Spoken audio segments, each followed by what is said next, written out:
우리 집은 평화로웠다. 적어도 겉보기에는 그랬다. 남편 데이비드와 두 아이, 준과 리아. 이 세 사람만 있으면 세상 어떤 폭풍도 두렵지 않을 것 같았다. 하지만 내 안에는 5년 전 그날 이후 멈춰버린 시계처럼 부모님과의 관계에서 비롯된 깊은 상처가 고스란히 남아있었다. 그 상처는 문득문득 따끔거렸고 나는 애써 괜찮은 척하며 살고 있었다. 서울의 한적한 동네, 아담한 아파트에서 우리는 우리만의 작은 우주를 만들었다. 데이비드는 다정하고 이해심 깊은 사람이었고 아이들은 햇살처럼 밝았다. 주는 5살, 리아는 3살. 둘 다 아빠를 닮아 이국적인 외모를 하고 있었고 나는 아이들의 웃음소리를 들을 때마다 세상의 모든 편견으로부터 이 작은 아이들을 지켜내리라 다짐하곤 했다. 5년 전 나는 부모님의 극심한 반대에도 불구하고 데이비드와 결혼했다. 그는 내가 다니던 회사 상사였고 미국인이었다. 우리는 직장 상사와 부하 직원이라는 관계 속에서 서로에게 끌렸고 모든 것이 업무 외의 관계로 발전한 순간 바로 회사에 알리고 나는 부서를 옮겼다. 모든 과정은 투명했고 그가 나의 상사라는 이유로 나에게 어떤 부당한 영향력을 행사한 적도 없었다. 하지만 부모님, 특히 아버지 김성철 씨에게 데이비드는 외국인이라는 사실만으로도 탐탁지 않은 존재였다. 어머니 박미경 씨는 아버지에게 순종하는 편이었지만 내심 딸이 안정적인 한국 남자와 결혼해 평범하게 살기를 바라셨을 것이다. 나는 결혼 발표를 할 때 임신 사실은 숨겼다. 부모님이 너무 충격받으실까봐 차마 말할 수 없었다. 결혼식 날 부모님은 오셨다. 아버지는 어색하게나마 내 손을 잡고 버진 로드를 걸어주셨다. 어머니는 식이 시작되기 전 나를 화장실로 데려가 후회하지 않겠냐고 마지막으로 물으셨다. 나는 단호하게 괜찮다고 답했다. 식이 끝나고 피로연 장소로 이동해야 할 시간 부모님은 오지 않으셨다. 오빠 김태훈 씨에게 연락해보니 피곤해서 먼저 집에 가셨다고 했다. 그게 마지막이었다. 그날 이후 부모님은 나를 고스팅하셨다. 전화, 문자, 카카오톡 모든 연락수단이 차단되었다. 이메일만 유일하게 살아있었고 나는 부모님께 긴 이메일을 보냈다. 저는 성인이고 제 선택을 했습니다. 부모님께서 제 선택과 제 결혼을 존중해 주시길 바랍니다. 언젠가 마음이 열리시면 그때 다시 이야기하고 싶습니다. 라는 내용이었다. 답장은 없었다. 5년이라는 긴 시간 동안 부모님은 나에게 단 한 번도 연락하지 않으셨다. 오빠를 통해 간간히 부모님의 소식을 들을 뿐이었다. 오빠는 부모님과 나 사이에서 어정쩡한 입장이었고 직접적으로 나서서 관계를 중재하려 하기보다는 그저 부모님 뜻을 거스르지 않으려 하는 것처럼 보였다. 그렇게 5년이 흘렀다. 나는 단절된 관계 속에서 상처를 치유하고 우리 가족에게 집중하며 살았다.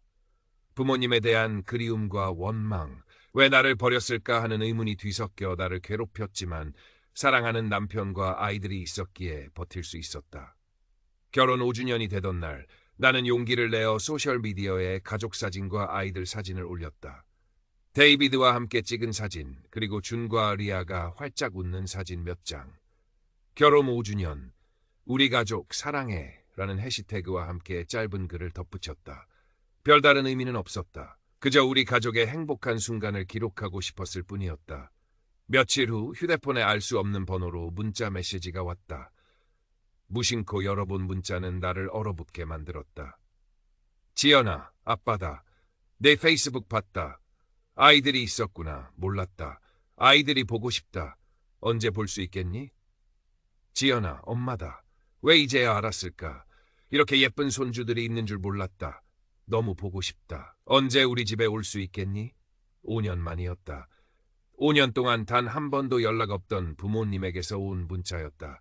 아이들 사진을 보고서야 연락이 온 것이다. 나는 충격과 혼란, 그리고 오랜 침묵 끝에 연락에 대한 복잡한 감정에 휩싸였다. 손이 떨렸고 심장이 빠르게 뛰었다.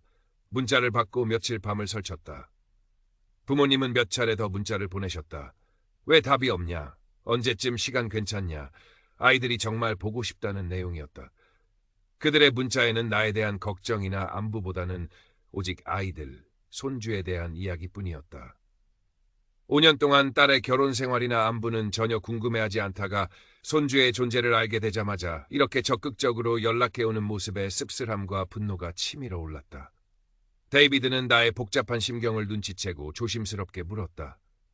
무슨 일이야? 부모님께 연락 왔어? 나는 문자를 보여주었고 데이비드는 잠시 침묵했다. 그의 얼굴에도 복잡한 감정이 스치는 것을 보았다. 아이들을 보고 싶어 하시는구나. 그는 담담하게 말했다. 내 마음은 어때? 다시 연락하고 싶어? 나는 솔직히 모르겠다고 답했다. 5년 동안 나를 외면했던 부모님에 대한 원망이 컸지만 동시에 부모님과의 관계를 완전히 끊고 사는 것이 맞는 일인지에 대한 죄책감도 있었다. 내가 먼저 보냈던 이메일, 언젠가 존중해달라는 말에 스스로 발목이 잡히는 기분이었다. 오빠 태훈 씨도 부모님 편에서 나를 설득하려 했던 것처럼 느껴졌다. 보고 싶긴 해. 부모님이잖아. 나는 작게 중얼거렸다. 근데 5년 동안 어떻게 이렇게 모른 척할 수 있었을까 싶기도 하고 이제 와서 아이들 때문에 연락하는 게 너무 이기적이라는 생각도 들어. 아이들을 만나게 해드리는 게 맞는 일일까? 데이비드는 내 손을 잡았다. 지연아, 이건 내 결정이야. 부모님과의 관계는 너의 상처와 관련된 문제고 아이들과의 관계는 아이들의 안전과 행복 관련된 문제야. 만약 부모님을 다시 만나게 된다면 그게 너를 위한 건지 아이들을 위한 건지 아니면 그분들을 위한 건지 잘 생각해야 해. 그는 잠시 망설이다 덧붙였다.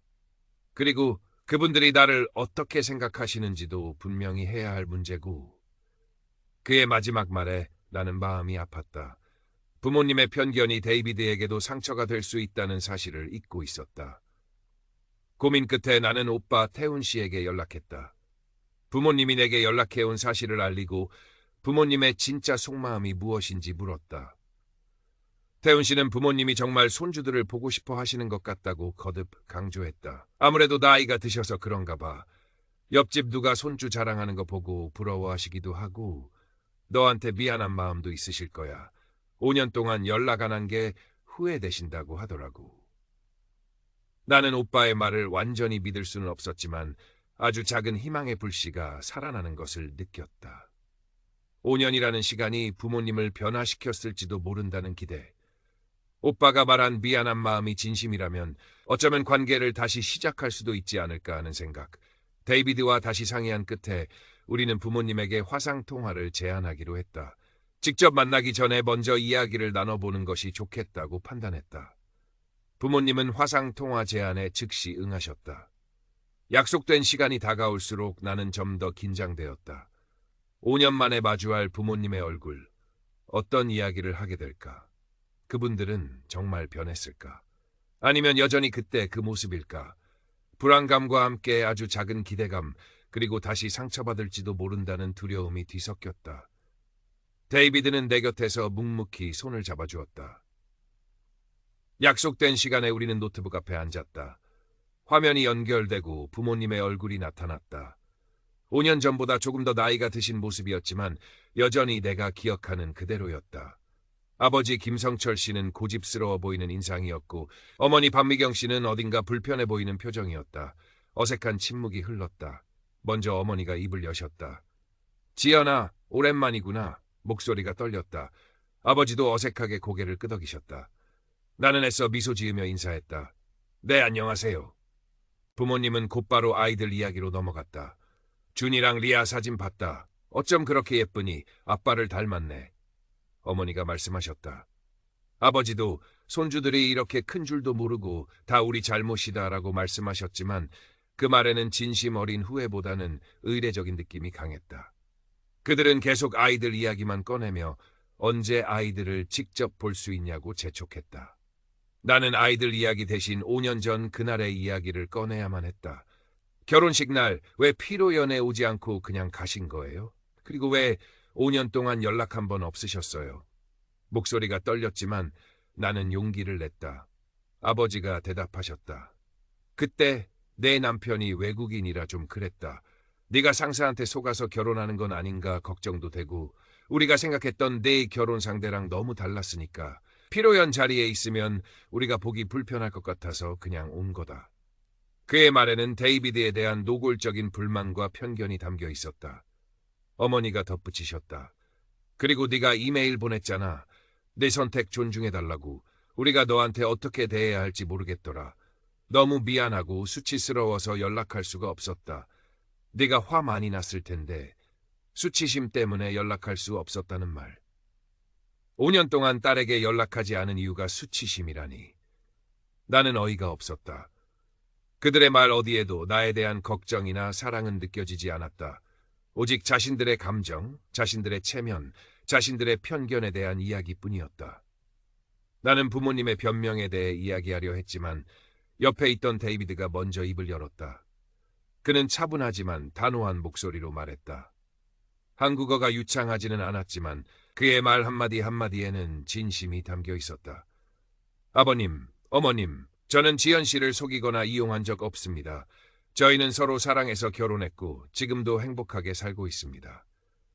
그는 부모님의 눈을 똑바로 바라보며 말했다. 그리고 5년 동안 딸에게 연락 한 번 없으셨던 분들이 이제 와서 손주를 보고 싶다고 연락하시는 것은 죄송하지만 매우 이기적으로 들립니다.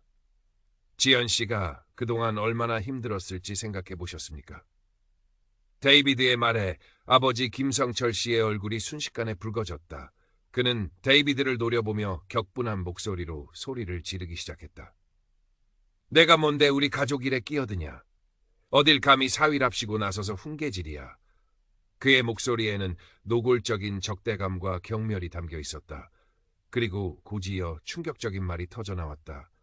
어디서 이런 깜둥이 같은 놈이 우리 딸을 데려가더니 이제 와서 우리 손주까지 탐내. 네 놈 때문에 우리 지연이가 이렇게 된 거 아니냐. 깜둥이. 그의 입에서 나온 단어는 칼날처럼 날아와 나의 심장을 찔렀다. 5년 동안 나를 괴롭혔던 의문, 왜 나를 버렸을까에 대한 답이 그 순간 명확해졌다. 그들의 반대는 단순히 상사와의 결혼 때문이 아니었다. 외국인 사위에 대한 뿌리 깊은 편견, 아니 인종차별 때문이었다. 그리고 그 편견은 이제 혼혈 손주에게까지 향하고 있었다. 어머니 박미경 씨는 당황해서 어쩔 줄 몰라 하며 아버지의 팔을 잡았다. 여보, 왜 그래요? 그런 말이 아니에요. 하지만 이미 늦었다. 아버지의 본색이, 그들의 진짜 속마음이 만천하에 드러나는 순간이었다.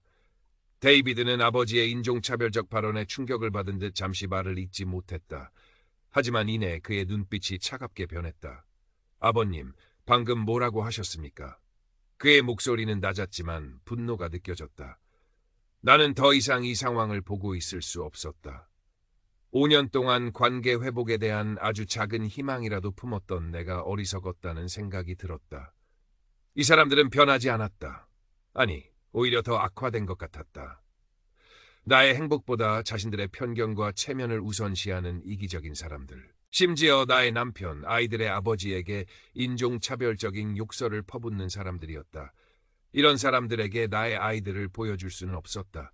나의 사랑스러운 준과 리아가 이런 편견에 노출되는 것을 상상만 해도 끔찍했다. 나는 떨리는 목소리로 하지만 단호하게 말했다. 더 이상 할 말 없어요. 통화 끝내죠. 어머니가 다급하게 나를 불렀다. 지연아, 잠시만. 아빠가 술을 좀 드셔서 그래. 원래 그런 분 아니야. 아버지는 여전히 분을 사귀지 못하고 있었다. 뭐 이놈의 가시나가 어디서 버릇없이. 나는 더 이상 들을 필요가 없었다. 마우스를 움직여 화상통화 종료 버튼을 눌렀다. 화면이 꺼지고 부모님의 얼굴이 사라졌다. 정적이 흘렀다. 화상통화가 끝난 후 나는 참았던 눈물을 터뜨렸다. 데이비드는 말없이 나를 안아주었다. 그의 품에 안겨 나는 오열했다. 슬픔, 분노, 실망감, 그리고 모든 것을 알게 된 데서 오는 씁쓸한 안도감이 뒤섞였다. 5년 동안 나를 괴롭혔던 의문이 풀리는 순간이었지만 그 진실은 너무나 잔인했다. 나를 버린 이유가 남편의 인종 때문이었다니. 괜찮아, 지연아. 내 결정이 옳았어. 데이비드가 내 머리를 쓰다듬으며 말했다. 아이들을 위해서도, 너를 위해서도. 부모님은 이후에도 계속해서 연락을 시도했다. 문자 메시지로 우리가 너무 심했다. 말실수였다. 오해가 있었다고 변명했지만 사위에 대한 진심 어린 사과는 없었다. 여전히 그래도 손주들은 보고 싶다는 요구만 반복할 뿐이었다. 오빠 태훈 씨를 통해서도 연락이 왔다. 태훈 씨는 난처해하며 부모님의 상황을 전했고 나에게 부모님을 이해해보라고 설득하려 했다. 나는 모든 연락을 차단했다. 부모님에게서 오는 문자 메시지를 수신 거부했고 오빠 태훈 씨에게는 길게 문자를 보냈다. 오빠, 나 부모님과의 관계 완전히 정리했어. 화상통화에서 아빠가 데이비드한테 한 말 들었지? 5년 동안 나를 버린 진짜 이유가 그거였단 걸 이제 알았어. 나는 그런 편견을 가진 사람들한테 우리 아이들을 보여줄 수 없어. 다시는 부모님에 대한 어떤 소식도 듣고 싶지 않아. 오빠랑은 연락할 수 있겠지만 부모님 얘기는 꺼내지 말아줘. 태훈 오빠에게서 짧은 답장이 왔다. 알았어. 힘든 결정이었을 텐데 내 마음 이해해.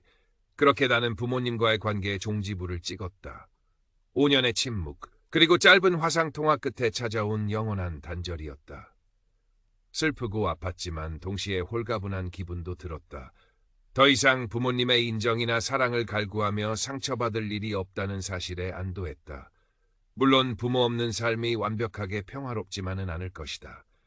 명절이나 기념일에는 여전히 마음 한구석이 허전할지도 모른다. 아이들이 외조부모의 존재에 대해 물어볼 때 어떻게 설명해야 할지도 고민해야 할 것이다. 하지만 나는 후회하지 않는다. 나의 가장 중요한 역할은 아내로서 데이비드를 사랑하고 엄마로서 준과 리아를 세상의 모든 유해한 것들로부터 지켜내는 것이라고 믿기 때문이다. 우리는 서울의 아파트에서 우리만의 작은 왕국을 더욱 단단하게 만들어갔다. 저녁 식사 후 준과 리아를 데리고 동네 공원을 산책하고 주말에는 함께 영화를 보거나 그림을 그렸다. 데이비드는 여전히 다정했고 아이들은 여전히 밝게 웃었다. 그들의 웃음소리가 나의 상처를 조금씩 치유해 주었다. 부모님의 편견과 이기심이 남긴 상처는 깊었지만 그것이 우리 가족을 더 강하게 만들었다. 나는 이제 안다. 진정한 가족은 혈연으로만 맺어지는 것이 아니라 사랑과 존중, 그리고 서로를 지키겠다는 단단한 약속으로 만들어진다는 것을. 나의 부모님은 그 약속을 지키지 못했지만 나는 데이비드와 함께 그 약속을 영원히 지켜나갈 것이다. 우리 아이들이 편견 없는 세상에서 사랑받고 존중받으며 성장할 수 있도록. 그것이 5년 전 나를 버린 부모님으로부터 내가 배운 가장 중요한 교훈이었다. 그리고 그것이 내가 앞으로 살아갈 이유였다. Current Characters 3,000, Total Characters 8,000. 부모님과의 관계를 완전히 끊어낸 후 처음에는 예상치 못한 평화로움이 찾아왔다. 더 이상 언제 연락이 올까, 어떤 말을 들을까, 어떤 상처를 받을까 하는 불안감에 시달리지 않아도 되었다. 마치 거봐있던 상처 부위를 도려낸 것처럼 아프지만 시원한 느낌이었다. 하지만 이따금씩 밀려오는 공허함과 슬픔은 어쩔 수 없었다. 아무리 유해한 관계였다 할지라도 그들은 나의 부모님이었고 나는 그들에게서 태어났다. 그 연결고리가 완전히 끊어졌다는 사실은 여전히 가슴 한구석을 아리게 했다. 특히 명절이나 가족 행사가 다가올 때면 그 공허함이 더 크게 느껴졌다. 다른 사람들은 부모님 댁에 가거나 가족들과 모여 시간을 보낸다는 이야기를 들을 때마다 나는 우리 네 식구만으로 조용한 시간을 보내야 했다. 데이비드는 그런 나의 마음을 알아채고 더 따뜻하게 감싸주었다. 아이들과 함께 특별한 계획을 세우거나 내가 좋아하는 음식을 만들어주기도 했다. 그의 노력 덕분에 우리는 우리만의 방식으로 명절을 보내는 것에 익숙해졌다. 준과 리아는 아직 어렸기에 외조부모의 부재를 크게 느끼지 못했다. 가끔 다른 친구들이 할머니, 할아버지 이야기를 할 때면 우리 할머니, 할아버지는 어디 있어? 하고 묻기도 했지만 나는 그때마다 멀리 계신단다라고만 답했다. 언젠가 아이들이 더 자라면 부모님의 편견과 우리의 단절에 대해 어떻게 설명해야 할지 막막했다. 진실을 있는 그대로 말해야 할까? 아니면 아이들에게 상처가 되지 않도록 사실을 완곡하게 전달해야 할까? 그것은 앞으로 내가 풀어야 할 숙제 중 하나였다. 오빠 태훈 씨와의 관계도 미묘해졌다. 부모님과의 관계를 정리한 후 오빠에게 연락하지 않았더니 오빠가 먼저 문자를 보내왔다. 부모님이 계속 나를 찾는다며 한 번만 연락이라도 해보라고 조심스럽게 부탁하는 내용이었다. 나는 단호하게 거절했다. 부모님의 인종차별적 발언 이후 오빠가 부모님 편에 서서 나를 설득하려 하는 모습에서 오빠에게도 실망감을 느꼈기 때문이었다. 오빠는 부모님의 편견에 대해 직접적으로 비판하거나 나서서 나를 지지해주지 않았다. 그저 부모님의 뜻을 따르거나 상황을 회피하는 쪽을 선택했다. 결국 오빠와의 관계도 최소한의 연락만 유지하는 이전보다 더 멀어진 관계가 되었다. 가족이라는 울타리 안에서 나 홀로 고립된 기분이었다. 하지만 데이비드와 아이들이 있었기에 나는 외롭지 않았다. 데이비드는 나의 가장 든든한 버팀목이었다. 그는 내가 부모님 때문에 힘들어할 때마다 묵묵히 내 이야기를 들어주고 내가 내린 결정을 존중해 주었다. 그의 존재 자체가 나에게는 큰 위안이었다. 그는 한국 사회에서 외국인으로서 겪는 미묘한 시선이나 편견에 대해 이야기한 적은 없지만 나는 그가 나와 우리 아이들 때문에 겪고 있을 어려움을 짐작할 수 있었다. 부모님의 인종차별적 발언을 들었을 때 그가 느꼈을 충격과 분노는 얼마나 컸을까. 그럼에도 불구하고 그는 나를 원망하거나 비난하지 않았다. 오히려 나를 보호하고 우리 가족을 지키는 데 집중했다. 그의 사랑과 헌신 덕분에 나는 상처를 극복하고 앞으로 나아갈 힘을 얻었다. 아이들은 아무것도 모른 채 그저 행복했다. 아빠 데이비드를 너무나 좋아했고 엄마인 나를 따랐다. 주는 데이비드를 닮아 활발하고 호기심이 많았고 리아는 나를 닮아 조용하고 사려 깊었다. 아이들의 혼혈 외모에 대해 주변에서 가끔 칭찬하거나 신기해하는 시선이 있었지만 아직까지 노골적인 편견이나 차별을 마주한 적은 없었다. 하지만 부모님의 인종차별적 발언을 들은 후 나는 아이들을 세상의 편견으로부터 보호해야 한다는 책임감을 더 강하게 느꼈다. 부모님이 아이들을 보고 싶어 했던 이유가 그저 예쁜 손주라는 대상에 대한 호기심이었을 뿐 아이들의 인격이나 행복에는 관심이 없었을지도 모른다는 생각에 몸서리 쳐졌다. 만약 관계를 유지했다면 아이들이 부모님의 편견에 노출되어 상처받을 수도 있었다. 나의 단호한 결정이 아이들을 위한 최선의 선택이었다고 스스로를 다독였다. 시간이 흐르면서 부모님에게서 오는 연락도 뜸해졌다. 아마도 내가 더 이상 반응하지 않는다는 것을 깨달으신 것 같았다. 마지막으로 오빠를 통해 들은 소식은 부모님이 여전히 손주들을 보고 싶어 하지만 내가 너무 완고하다며 포기하신 것 같다는 이야기였다. 그 이야기를 들었을 때 나는 어떤 감정을 느껴야 할지 알 수 없었다. 후련함, 슬픔, 무관심. 아마도 그 모든 감정이 뒤섞여 있었을 것이다. 부모님과의 관계는 영원히 끊어졌다. 더 이상 화해나 관계 회복의 가능성은 없었다. 어쩌면 이것이 나에게는 해방이었을지도 모른다. 평생 부모님의 기대에 부응하려 애쓰고 그들의 인정을 갈구하며 살아왔던 삶에서 벗어나 온전히 나 자신과 나의 가정을 위한 삶을 살 수 있게 된 것이다. 부모님의 그림자에서 벗어나 나만의 색깔로 우리 가족의 미래를 그려나갈 수 있게 되었다. 물론 부모님으로부터 받은 상처가 완전히 사라지지는 않을 것이다. 그것은 내 삶의 일부가 되어 나를 따라다닐 것이다. 하지만 그 상처 때문에 주저앉지는 않을 것이다. 오히려 그 상처를 발판 삼아 더 강해질 것이다. 부모님의 편견과 이기심이 나에게 가르쳐준 교훈을 잊지 않고 나의 아이들에게는 무조건적인 사랑과 존중을 베풀 것이다. 우리는 여전히 서울에서 살고 있다. 국제 결혼 가정에 대한 사회의 시선이 아주 없지는 않지만 예전보다는 많이 나아졌다고 느낀다. 그리고 설령 차가운 시선이나 편견을 마주하더라도 이제는 흔들리지 않을 자신이 있었다. 우리 가족은 단단하게 뭉쳐 있었고 서로에게 힘이 되어 주었다. 어느 날 준이 유치원에서 그림을 그려왔다. 가족 그림이었다. 아빠, 엄마, 그리고 준과 리아. 네 사람이 손을 잡고 활짝 웃고 있는 그림이었다. 그림 한 구석에는 작은 집과 그 위에 태양이 그려져 있었다. 나는 그 그림을 보며 가슴이 뭉클해졌다. 이것이 바로 내가 지키고 싶었던 세상의 전부였다. 부모님의 부재로 인한 공허함이 이 작은 그림 한 장으로 채워지는 듯했다. 준이 그림을 설명했다. 아빠랑 엄마랑 준이랑 리아랑 같이 행복하게 살아요. 아이의 순수한 목소리에 눈시울이 뜨거워졌다. 아이는 외조부모의 존재를 모르고 있었고 우리 네 식구가 세상의 전부라고 생각하고 있었다. 그리고 아이의 세상은 행복했다. 그것으로 충분했다. 나는 준을 꼭 안아주었다. 응, 우리 준이 그림처럼 우리는 항상 행복할 거야. 데이비드는 아이들의 한국어 교육에 많은 신경을 썼다. 아이들이 한국에서 살아가야 할 존재들이기에 한국 문화와 언어를 제대로 배워야 한다고 생각했다. 주말마다 아이들과 함께 한국 동화책을 읽고 한국 전통놀이를 가르쳐주기도 했다. 아이들은 한국어와 영어를 자연스럽게 구사하며 자랐다. 아이들이 한국 사회에 잘 적응하고 자신들의 정체성에 대해 혼란을 느끼지 않도록 돕는 것이 우리의 중요한 과제였다. 데이비드는 가끔 한국 사회의 이중적인 면모에 대해 이야기하곤 했다. 겉으로는 다문화를 존중하는 것처럼 보이지만 여전히 외국인이나 혼혈에 대한 미묘한 편견이 존재한다는 것이다. 그는 직접적으로 차별을 겪지는 않았지만 자신을 대하는 사람들의 태도나 말투에서 그런 편견을 느낄 때가 있다고 했다. 나는 그의 이야기를 들으며 마음이 아팠다. 부모님의 노골적인 인종차별은 극단적인 경우였지만 사회 전반에 깔린 미묘한 편견 역시 우리 아이들이 앞으로 살아가면서 마주해야 할 현실일 수 있었다.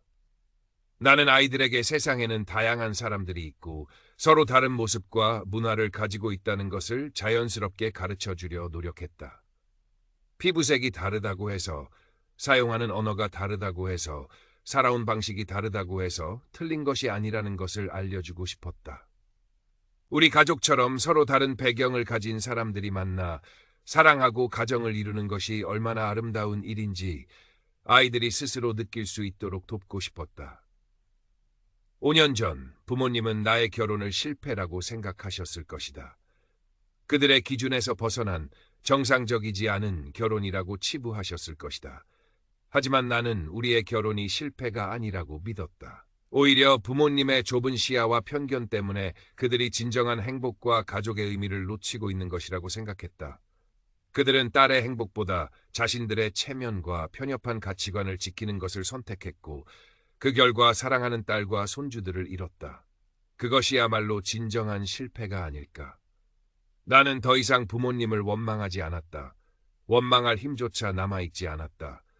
그저 그들의 선택이 안타까울 뿐이었다. 그들이 늙고 병들어 도움이 필요하게 될 때 과연 누가 그들 곁을 지킬까 하는 생각도 들었다. 오빠 태훈 씨가 있겠지만 오빠 역시 자신의 가정을 꾸리고 바쁘게 살아갈 것이다. 어쩌면 부모님은 평생 자신들의 편견 속에 갇혀 외로운 말년을 보내게 될지도 몰랐다. 하지만 그것은 나의 책임이 아니었다. 나는 이미 내가 할 수 있는 최선을 다했다. 관계 회복을 위해 노력했고 마지막 순간까지 기회를 드렸다. 하지만 그들은 스스로 그 기회를 걷어찼다. 이제 나는 나 자신과 나의 가정을 돌보는 데 집중할 시간이었다. 아이들이 잠든 밤 데이비드와 거실 소파에 앉아 이야기를 나눴다. 부모님과의 마지막 화상 통화에 대한 이야기를 다시 꺼냈다. 데이비드는 그때의 충격과 분노를 솔직하게 이야기했다. 그런 말을 들었을 때 솔직히 당신 부모님을 이해할 수 없었어. 어떻게 자신의 딸이 사랑하는 사람에게 그런 말을 할 수 있지? 그리고 아이들의 아빠에게. 나는 그의 손을 잡았다. 미안해, 당신이 그런 말을 듣게 해서. 당신 잘못이 아니야, 지연아. 데이비드가 내 어깨를 감쌌다. 그건 그분들의 문제야. 그분들의 편견이고 이기심이지. 당신은 최선을 다했어. 그리고 당신은 옳은 결정을 내렸어. 나는 당신이 우리 아이들을 그런 환경에 노출시키지 않기로 결정한 것이 자랑스러워. 그의 말에 눈물이 핑 돌았다. 그는 언제나 나를 믿어주고 지지해 주었다. 그의 변함없는 사랑과 신뢰가 나를 지탱하는 힘이었다. 나는 데이비드에게 기대어 앉아 창밖을 바라보았다. 서울의 밤하늘은 별이 많지 않았지만 도시의 불빛이 반짝이며 아름다운 풍경을 만들어내고 있었다. 이 넓은 세상에서 우리 네 식구는 서로에게 의지하며 살아가고 있었다. 부모님의 부재는 여전히 슬픈 현실이었지만 그것이 우리 가족의 행복을 앗아갈 수는 없었다. 나는 가끔 부모님의 과거에 대해 생각해보곤 했다. 특히 아버지 김성철 씨의 완고함과 어머니 박미경 씨의 소극적인 태도가 어떻게 형성되었을까 궁금했다. 그들은 보수적인 시대를 살아오면서 특정 가치관에 깊이 물들었을 것이다. 외국인에 대한 막연한 두려움이나 거부감, 그리고 딸이 자신들이 정해놓은 틀 안에서 벗어나는 것에 대한 불안감 등이 그들의 편견을 만들었을 것이다. 어머니는 아버지의 뜻을 거스르지 못하고 딸의 행복보다는 남편의 체면을 더 중요하게 생각하셨을 수도 있다. 원본 이야기에서 아버지가 나의 언니를 언급하며 나를 언니와 동일시하는 뉘앙스를 풍겼다는 부분이 떠올랐다. 만약 나에게 일찍 세상을 떠난 언니가 있었다면 부모님은 그 상실감 때문에 나에게 더 집착하고 과잉 보호하려 했을 수도 있다. 언니의 죽음이 그들의 가치관이나 불안감에 어떤 영향을 미쳤을까? 어쩌면 그들은 내가 정상적인 삶을 살아야만 언니의 목까지 행복해질 수 있다고 생각했을지도 모른다. 하지만 그것이 나의 선택을 무시하고 나의 행복을 희생시킬 이유는 될 수 없었다. 그리고 그것이 인종차별을 정당화할 수는 더더욱 없었다. 새로운 이야기에서는 언니의 존재를 직접적으로 다루지는 않았지만 부모님의 과거와 그들이 가진 상처가 그들의 편견 형성에 영향을 미쳤을 가능성은 열어두었다. 그렇다고 해서 그들의 행동이 용서받을 수 있다는 의미는 아니었다. 시간은 흘러 아이들은 점점 더 자랐다. 주는 초등학교에 입학했고 리아도 곧 유치원에 갈 나이가 되었다. 아이들은 한국 사회에 잘 적응했고 친구들과도 잘 지냈다. 아이들이 학교에서 아빠의 외모나 나의 국적에 대해 질문을 받거나 편견을 마주하지는 않을까 걱정했지만 다행히 아직까지 큰 문제는 없었다. 물론 아이들이 성장하면서 더 복잡한 사회적 시선이나 편견을 마주하게 될 수도 있을 것이다. 하지만 그때마다 우리는 아이들 곁에서 아이들을 지지하고 세상의 다양성과 아름다움에 대해 가르쳐줄 준비가 되어 있었다. 오빠 태훈 씨에게서 아주 가끔 연락이 왔다. 주로 아이들 안부를 묻는 내용이었다. 부모님 이야기는 일절 꺼내지 않았다. 오빠도 내가 부모님과의 관계를 완전히 정리했다는 사실을 받아들인 것 같았다. 오빠 역시 부모님의 완고함과 편견 때문에 지쳐 있었을지도 모른다. 가족이라는 이름 아래 얽힌 복잡한 관계 속에서 각자 나름의 방식으로 버텨내고 있는 것이었다. 나는 더 이상 부모님에게 연락하려는 시도를 하지 않았다. 그들의 번호는 휴대폰에서 지운 지 오래였다. 소셜미디어에서도 그들을 차단했다. 혹시라도 다시 연락이 올까 하는 불안감조차 느끼고 싶지 않았다. 나의 삶에서 그들의 자리는 사라졌다. 물론 완벽한 해피엔딩은 아니었다. 부모님과의 단절은 평생 안고 가야 할 상처였다. 하지만 나는 그 상처 속에서 나만의 방식으로 행복을 찾아가는 법을 배웠다. 나의 행복은 부모님의 인정이나 사랑에 달려있지 않았다. 나의 행복은 데이비드와의 사랑, 아이들의 웃음, 그리고 우리 가족이 함께 만들어가는 소중한 순간들에 있었다. 가끔씩 예전 사진첩을 볼 때면 부모님과 함께 찍었던 어린 시절 사진들을 발견하곤 했다. 그때는 마냥 행복했던 것처럼 보였던 순간들. 하지만 그 속에도 이미 부모님의 과잉 보호와 통제하려는 마음이 숨어 있었을지도 모른다. 어쩌면 우리의 단절은 이미 오래전부터 예견되어 있었던 일이었을지도 모른다. 내가 부모님의 틀에서 벗어나 나만의 삶을 선택한 순간부터 나는 사진 속 어린 나를 바라보며 생각했다. 괜찮아. 너는 잘 해냈어. 너는 너의 행복을 선택했고 너의 가정을 지켰어. 그것만으로도 충분해. 서울의 아침 햇살이 창문을 통해 쏟아져 들어왔다. 아이들의 웃음소리가 들려왔다.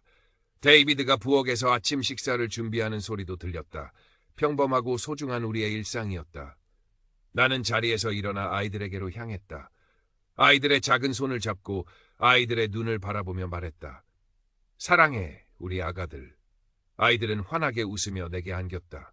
그 따뜻한 품속에서 나는 세상의 모든 편견과 상처로부터 안전하다고 느꼈다. 이곳이 바로 내가 속해야 할 곳이었다. 나의 진정한 가족. 부모님은 나에게 상처를 남겼지만 동시에 중요한 교훈을 주셨다. 진정한 사랑은 조건을 달지 않는다는 것. 편견은 사랑을 파괴한다는 것.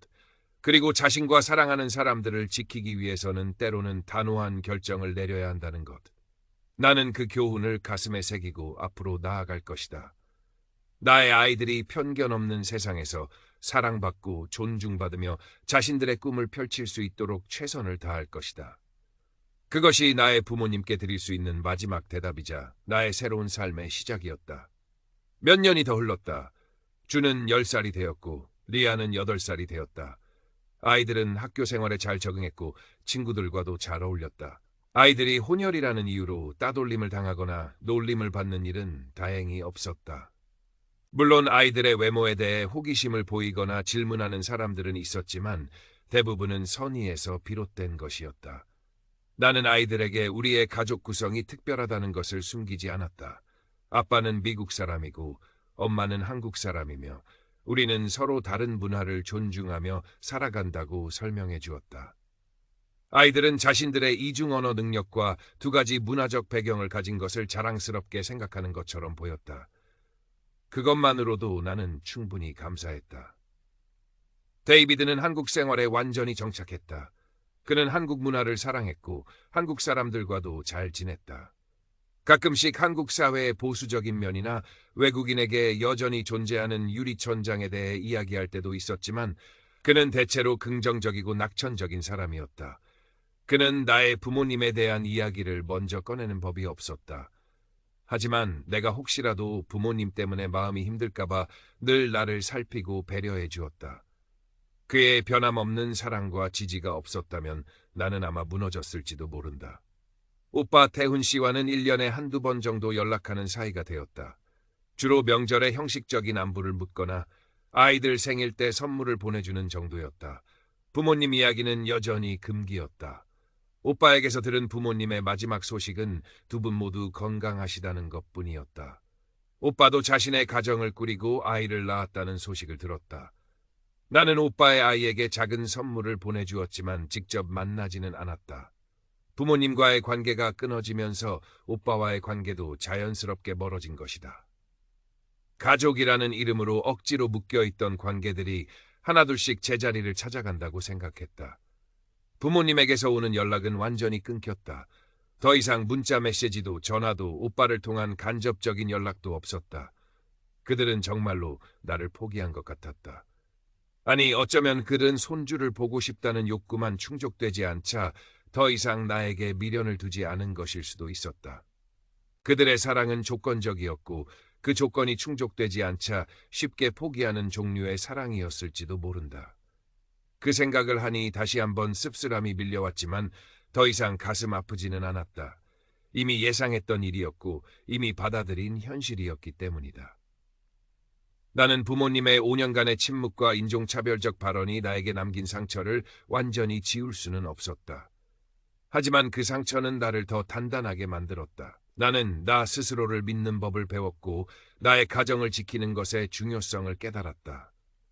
유해한 관계로부터 자신을 보호하는 것은 이기적인 것이 아니라 자신을 사랑하는 행위라는 것을 알게 되었다. 가끔씩 서울 시내를 걷다가 부모님과 비슷한 연배의 노부부를 볼 때면 문득 부모님의 얼굴이 떠오르기도 했다. 그들은 지금 어떻게 지내고 계실까? 정말 손주들을 보고 싶어 하시기는 했을까? 아니면 그저 자신들의 체면과 고집 때문에 나에게 연락했던 것일까? 궁금했지만 더 이상 그 답을 찾으려 애쓰지 않았다. 그들의 삶은 더 이상 나의 삶과 연결되어 있지 않았다. 나의 삶은 데이비드와 아이들로 가득 차 있었다. 우리는 함께 성장하고 함께 웃고 함께 울었다. 우리는 서로의 상처를 보듬어주고 서로에게 힘이 되어 주었다. 우리의 집은 사랑과 존중으로 채워져 있었다. 그것이야말로 부모님이 나에게 줄 수 없었던, 그리고 내가 아이들에게 꼭 주고 싶은 것이었다. 나는 부모님과의 단절이라는 아픔을 겪었지만 그 아픔을 통해 진정한 가족의 의미를 깨달았다. 혈연보다 중요한 것은 마음의 연결이고 무조건적인 사랑이라는 것을. 나의 부모님은 나를 버렸지만 나는 나의 아이들을 절대 버리지 않을 것이다. 나는 그들에게 세상의 모든 사랑과 지지를 아낌없이 줄 것이다. 서울의 하늘은 오늘도 맑았다. 나는 아이들의 손을 잡고 집을 나섰다. 평범한 일상 속에서 느끼는 충만한 행복, 그것이 내가 부모님과의 관계를 끊어내고 얻은 가장 소중한 선물이었다. 나의 이야기는 비극으로 시작되었을지 모르지만 나는 이 이야기를 행복하게 마무리 지을 것이다. 나 자신과 나의 가족을 위해. 몇 년이 더 흘렀다. 아이들은 훌쩍 자라 이제는 어엿한 청소년이 되었다. 주는 중학생이 되었고 리아는 초등학교 고학년이 되었다. 둘 다 아빠를 닮아 키가 크고 이국적인 외모를 하고 있었지만 한국말도 유창하게 하고 한국 문화에도 자연스럽게 스며들었다. 아이들은 자신들이 한국인인 동시에 미국인의 피도 이어받았다는 사실에 대해 별다른 갈등을 느끼지 않는 것처럼 보였다. 오히려 자신들의 이중적인 배경을 흥미롭게 여기는 듯했다. 나는 아이들이 성장하면서 마주할지도 모르는 사회의 편견에 대해 여전히 경계심을 늦추지 않았다. 하지만 아이들은 생각보다 강했고 자신들의 정체성에 대해 당당했다. 학교에서 혹시라도 차별적인 시선을 받거나 질문을 받으면 어떻게 대처해야 할지 미리 이야기해 주기도 했다.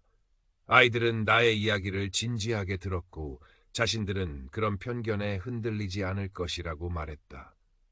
아이들의 단단함에 나는 안도감을 느꼈다. 데이비드는 이제 한국 생활 20년 차가 다 되어갔다. 그는 한국 사회의 장단점을 모두 이해하고 받아들이며 살았다. 그는 여전히 나에게 최고의 남편이자 아이들에게 최고의 아빠였다. 아이들과 친구처럼 지내며 많은 시간을 함께 보냈다. 아이들이 아빠를 얼마나 사랑하고 존경하는지 볼 때마다 나는 부모님이 잃어버린 소중한 관계가 얼마나 큰 가치를 지녔는지 다시 한번 깨달았다. 오빠 태훈 씨와는 이제 정말 어쩌다 한번 연락하는 사이가 되었다. 서로의 삶에 깊이 관여하지 않고 그저 형식적인 안부만 묻는 관계였다. 부모님 이야기는 여전히 꺼내지 않았다. 오빠의 아이도 많이 자랐을 것이다. 오빠는 부모님과 어떤 관계를 맺고 살아갈까?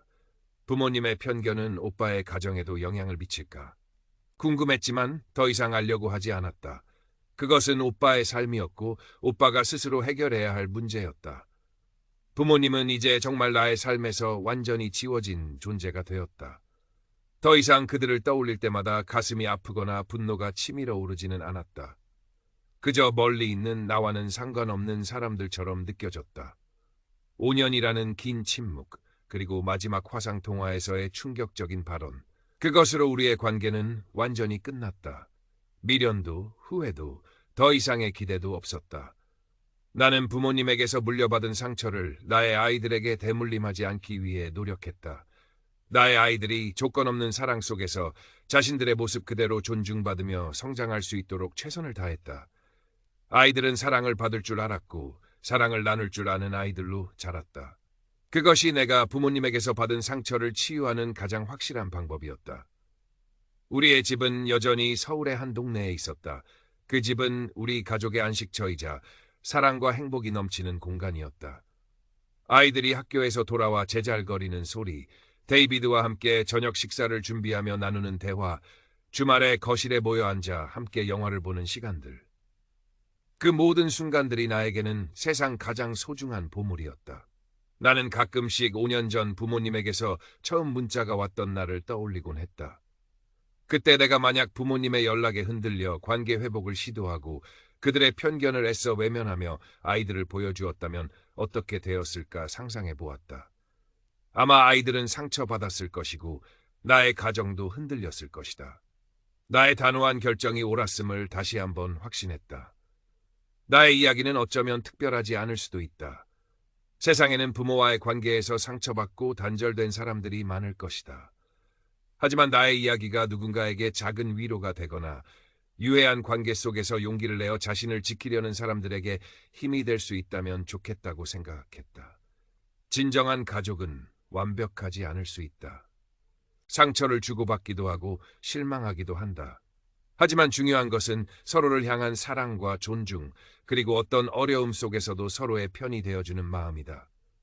나의 부모님은 그것을 잃어버렸지만 나는 데이비드와 함께 그것을 지켜냈다. 그리고 앞으로도 영원히 지켜나갈 것이다. 우리의 단단한 가족이라는 이름으로. 서울의 밤이 깊어갔다. 창밖으로 도시의 불빛이 반짝였다. 나는 조용히 눈을 감고 나의 사랑하는 가족들을 떠올렸다. 그들의 얼굴을 떠올리는 것만으로도 마음이 따뜻해지고 평화로워졌다. 이것이 바로 내가 찾은 행복이었다. 부모님의 부재 속에서 피어난 우리만의 아름다운 행복. 시간은 계속 흘렀다. 아이들은 대학생이 되어 집을 떠나 각자의 삶을 시작했다. 주는 공대에 진학했고 리아는 예술 분야에 관심이 많았다. 아이들이 집을 떠나자 집안이 텅 빈 것처럼 느껴지기도 했지만 아이들은 자주 연락해왔고 방학 되면 집으로 돌아왔다. 우리는 아이들의 선택을 존중했고 아이들이 자신들의 꿈을 향해 나아가는 것을 응원했다. 데이비드와 나는 둘만의 시간을 다시 찾았다. 함께 여행을 가거나 취미 생활을 공유하며 여전히 행복한 시간을 보냈다. 우리의 관계는 시간이 지날수록 더욱 깊어지고 단단해졌다. 그는 나의 가장 친한 친구이자 영원한 동반자였다. 부모님에 대한 소식은 더 이상 들을 수 없었다. 오빠 태훈 씨와도 연락이 거의 끊겼다. 각자의 삶이 너무 바빠진 탓도 있었겠지만 부모님이라는 연결고리가 사라지면서 자연스럽게 멀어진 것이 가장 큰 이유일 것이다. 나는 오빠에게 먼저 연락하려는 시도를 하지 않았고 오빠도 마찬가지였다. 가끔씩 부모님의 안부가 궁금해질 때가 있었다. 두 분은 건강하게 잘 지내고 계실까? 늙고 병들어 힘들어 하시지는 않을까? 하지만 그런 생각이 들 때마다 나는 5년 전 화상통화에서 들었던 아버지의 인종차별적인 목소리를 떠올렸다. 그리고 그 목소리가 담고 있던 뿌리 깊은 편견과 이기심을 생각했다. 그런 생각을 하고 나면 궁금증은 이내 사라지고 마음이 차분해졌다. 그들의 삶은 더 이상 나의 책임이 아니었다. 나는 이미 내가 할 수 있는 모든 것을 했다. 나의 아이들은 자신들의 외조부모가 누구인지, 왜 만나지 않는지에 대해 더 이상 묻지 않았다.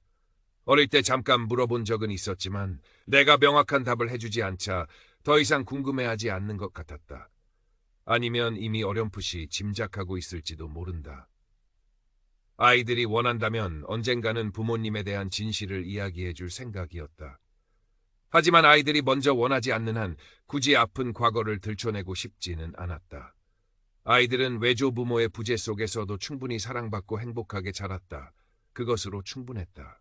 나의 삶은 부모님과의 단절이라는 큰 상처를 안고 시작되었지만 그 상처가 나의 삶 전체를 정의하지는 않았다. 나는 상처를 극복하고 나만의 행복을 만들어냈다. 사랑하는 남편과 아이들과 함께 서로를 존중하고 지지하며 살아가는 삶. 그것이 부모님의 편견과 이기심으로부터 내가 지켜낸 가장 소중한 가치였다. 서울에서의 삶은 계속되었다. 계절이 바뀌고 시간이 흘러도 우리의 집은 변함없이 따뜻하고 평화로웠다. 나는 더 이상 과거의 아픔에 묶여 살지 않았다. 현재에 집중하고 미래를 계획하며 하루하루를 살아갔다. 나의 곁에는 변함없이 사랑하는 데이비드가 있었고 멀리 떨어져 있지만 언제나 마음으로 연결된 아이들이 있었다. 그것으로 충분했다. 어느 날 문득 거울 속에 비친 나의 얼굴을 보았다. 5년 전, 10년 전의 나보다 조금 더 나이가 들었지만 눈빛은 더 단단해지고 편안해 보였다. 과거의 상처가 남긴 흔적이 얼굴에 남아 있었지만 그것은 나를 약하게 만드는 상처가 아니라 나를 강하게 만든 훈장 같은 것이었다. 나는 미소 지었다. 나의 삶은 비록 부모님과의 관계에선 실패했지만 나 자신과 나의 가정을 지켜내는 데는 성공했다. 그것이야말로 나에게 가장 중요한 성공이었다. 나는 서울의 거리에서 나의 집에서 사랑하는 사람들과 함께 평범하고 소중한 일상을 계속 이어나갈 것이다. 부모님의 부재는 더 이상 나의 슬픔의 근원이 아니었다. 그것은 내가 선택한 평화의 대가였다. 그리고 나는 그 대가가 전혀 아깝지 않았다. 나의 이야기는 여기서 끝난다. 하지만 나의 삶은 계속될 것이다. 사랑하는 가족들과 함께 편견 없는 세상에서 서로를 지지하며 행복하게. 그것이 내가 부모님과의 단절을 통해 얻은 진정한 자유였다.